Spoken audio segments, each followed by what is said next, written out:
Hey, my name is Mark, and I'm a pianist with perfect pitch. Let's check out the Sumeru Live Symphony.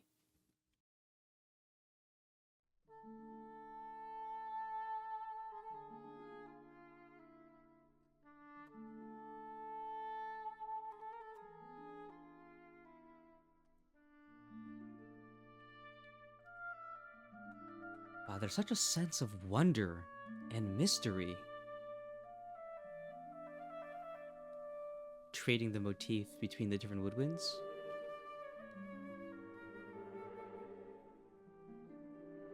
The harp in the background just brings so much wonder to this sound. Wow.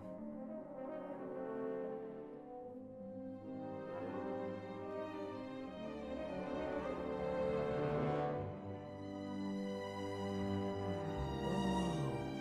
It's like my precious. There's a sinister undertone to it, like Lord of the Rings.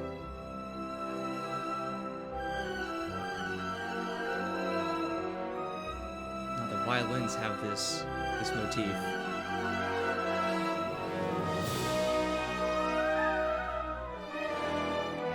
We're going through like a harmonic journey here, with all of these key changes, but with the same motif.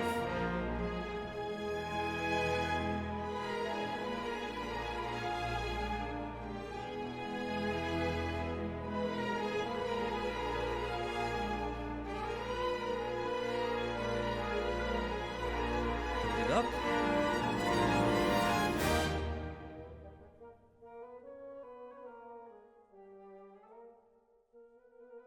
The bassoon, and now to the flute.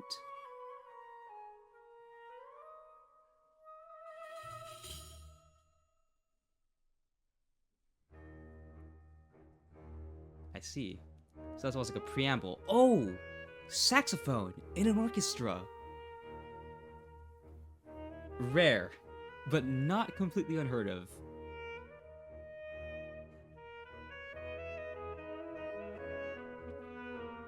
A nice duet with the clarinets.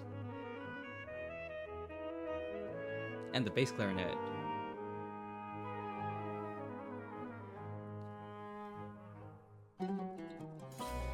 Ooh? What's this? Traditional instruments in the back? Okay. This is an oud. Oh, I don't know what that flute is. I'm hearing a sitar. There it is. We're just passing different sections of the motif between the different traditional instruments. It's just like Natlan, actually.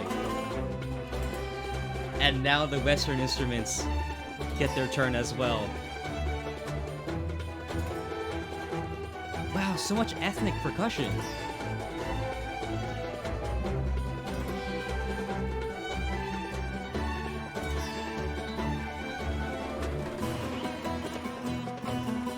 And back to the sitar. It's just like a dialogue between the traditional and Western instruments. Ooh, I love that flute. Ooh, okay, that flute is a little bit sharp. It's a little bit out of tune, and it helps cut through the sound of the orchestra.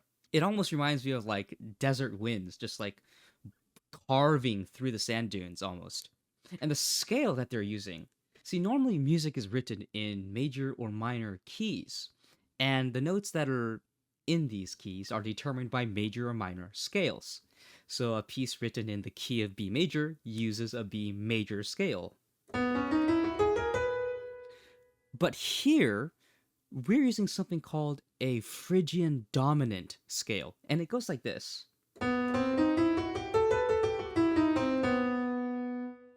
And so that's how we're able to get stuff like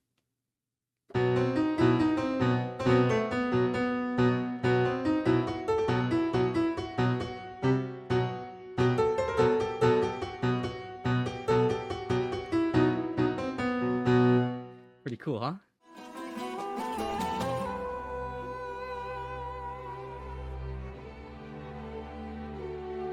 now we get these symphonic textures. It's almost like rising again from struggle.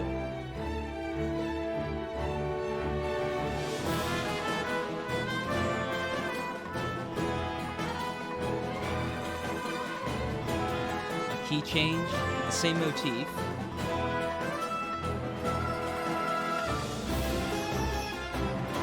And now the Western and traditional instruments play together.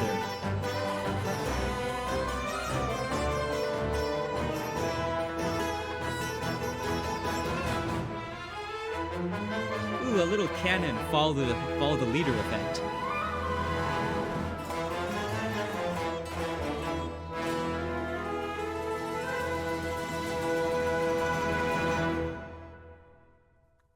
Wait, that's it?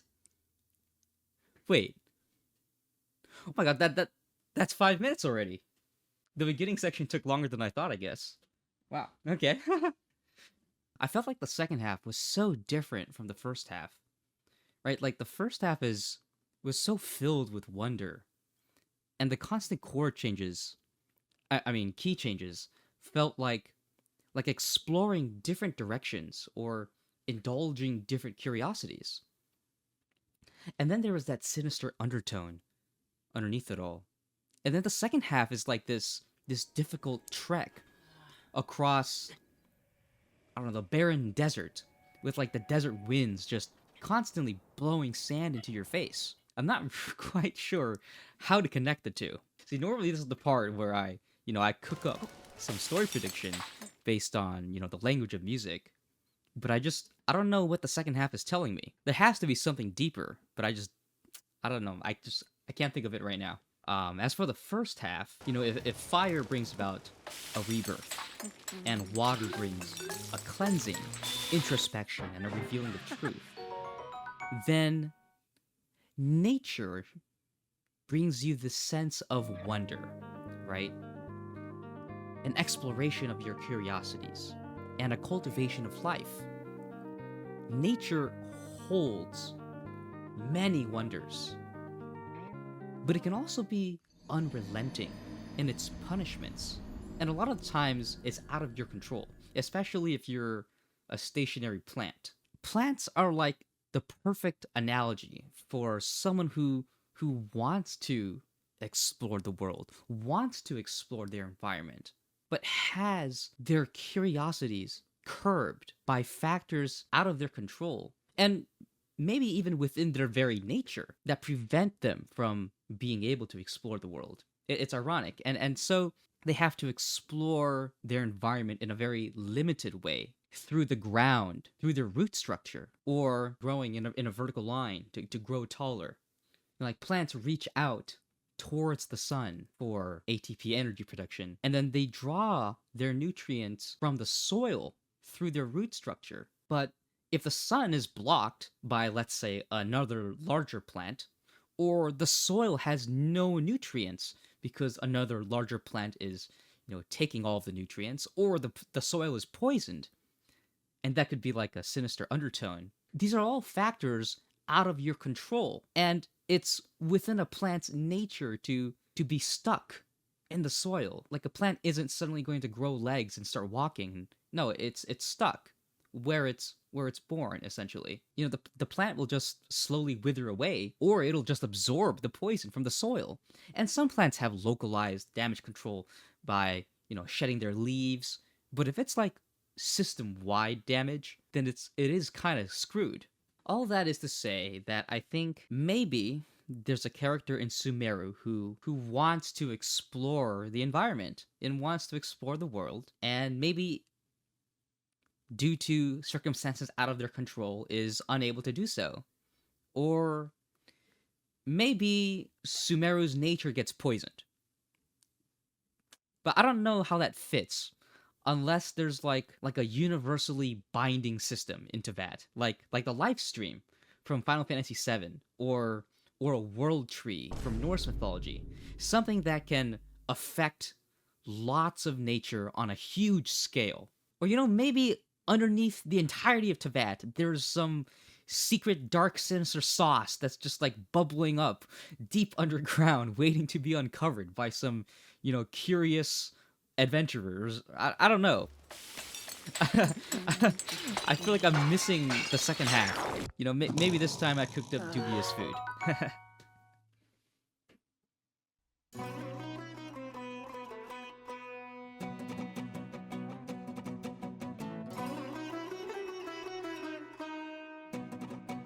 I like this call and response that we're getting.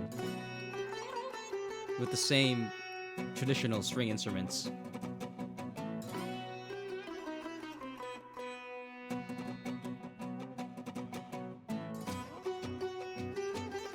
Ooh, this is really cool. It's like combining traditional instruments with modern beat structure, right? With these dotted rhythms.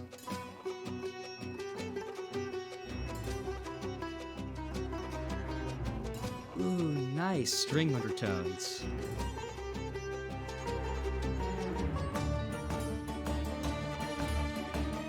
It's Photon! It's Photon! Oh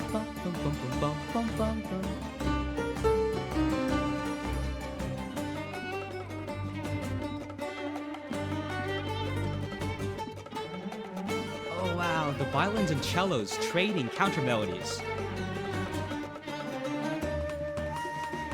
And here's this flute again. It has such an airy quality. It really does remind you of like desert winds just blowing across the sand.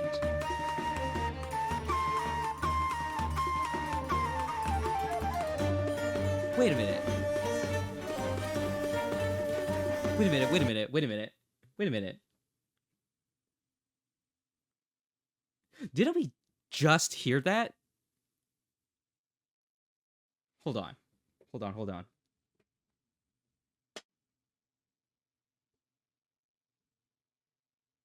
I'm trying to think. Where did it start? I swear we just heard this section.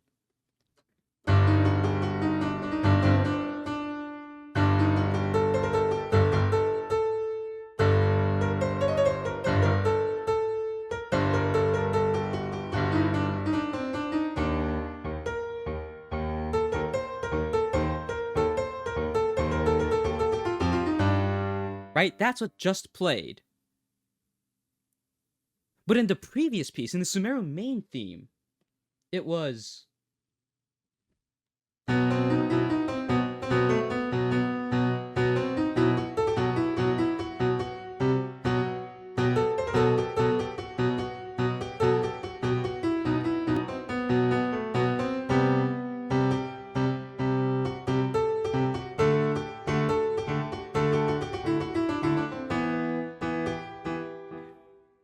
Yeah, it's the exact same. Wow, that's not even just like a motif. That's like an entire section. That's the same. I don't think we've ever heard a battle theme use like an entire section from the region's main theme in it. It's reharmonized, of course, and the rhythm structure is different. And this time it ends with like a photon motif, but otherwise it's the same. It's the same motif, the same section. That's really cool.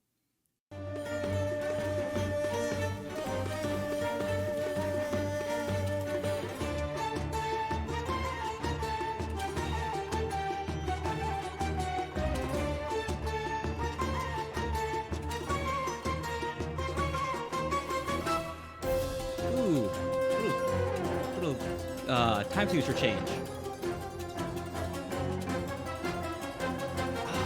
Is so lively. It really is like you're dancing with your enemies, with the desert winds just blowing through your battle.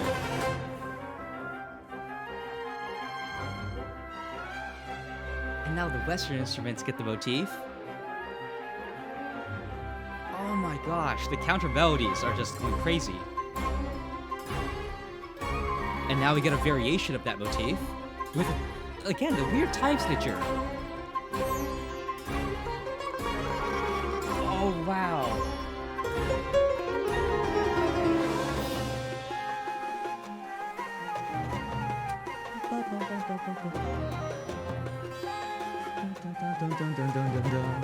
Dude, the scales in the back.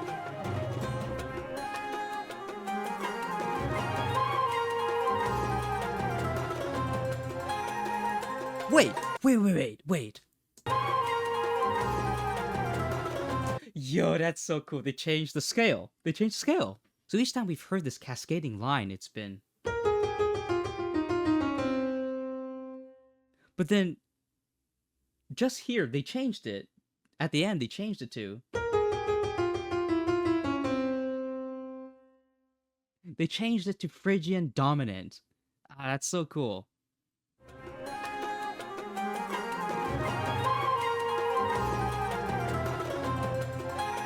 There are so many melodic counter melodies happening in this piece. It's crazy.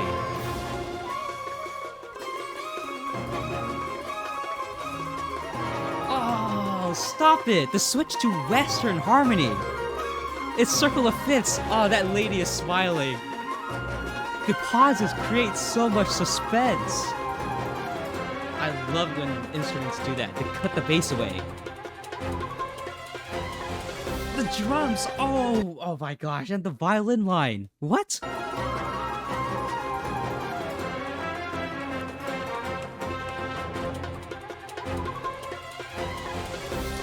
What piece was it? It was Natlan's battle theme, right? Anthem of the Savannah. That also had like a crazy kind of like transition run at the end. Oh man, I love it when pieces do this as well. It's such a great way to build the drama before reintroducing the main motif for like the final time. Hold on, I need to listen to it again. I want to play this.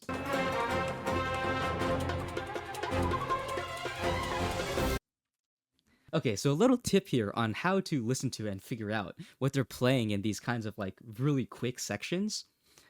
First of all, here it's a scale. And second of all, it's kind of grouped into what I feel are pretty obvious 4-note chunks.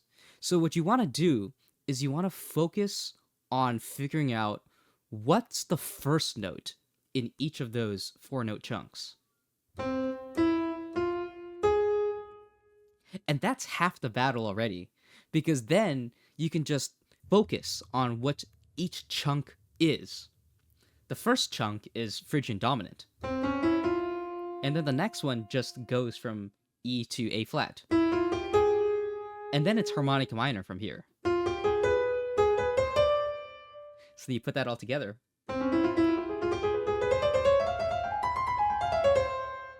You get something like that.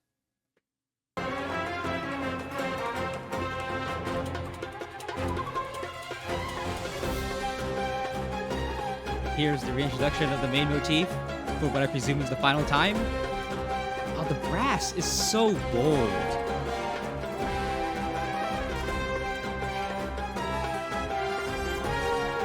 Oh, now it's triumphant. Ah, yeah. This is the end of the battle.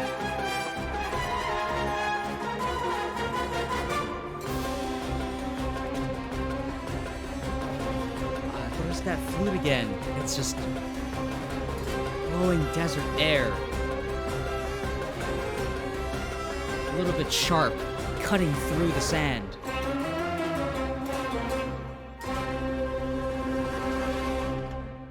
Wow. There's even time signature changes, like at the end there too. It starts with 1, 2, 3, 4, 5, and then it goes to 6, and then ends with 7.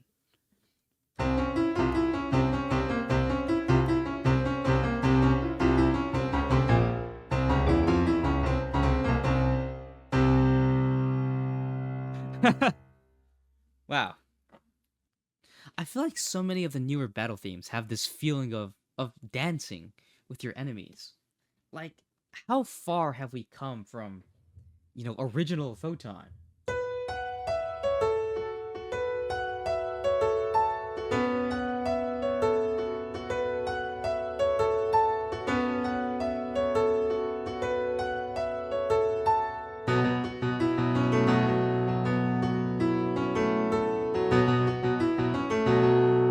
Like Lyra Photon.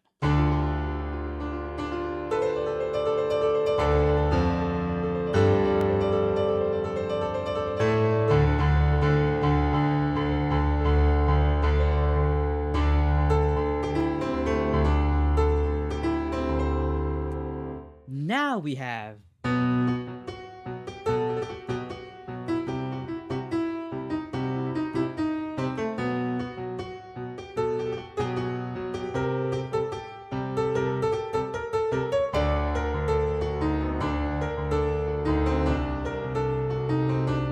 Right? It's so cool seeing this evolution, but in reverse. Right? Like I'm familiar with Mondstadt and Lyria's music. And then I go to Natlan, and I get to see how we got there. And there's still the rest of Sumeru, Inazuma, and the Chasm, and all the battle themes. You know, what makes Genshin's music so memorable for me is twofold. The pieces are so motif driven. It's just like classical music, like an evolution of classical music. And as a classical pianist, that's a really familiar feeling for me. You know, we have this short musical idea, motif, or collection of motifs, and these motifs serve as, you know, the backbone for the piece, and then you expand upon these motifs to build out the entire piece. Take this battle theme, for example. Within the first, like, 10 seconds, you can already hear a clear pattern.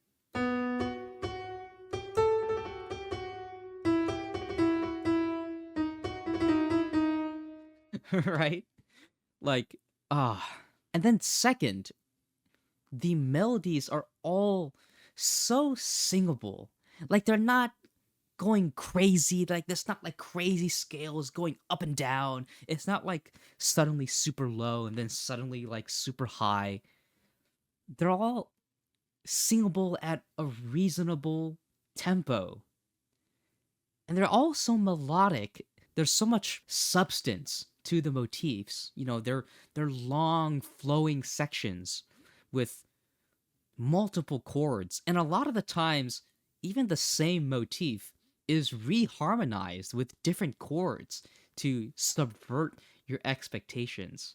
It's so cool. Bum bum bum bum bum ba da dum bum bum bum ba da dum bum bum bum ba da dum bum bum ba dum bum bum bum bum ba da dum bum bum bum ba da dum bum.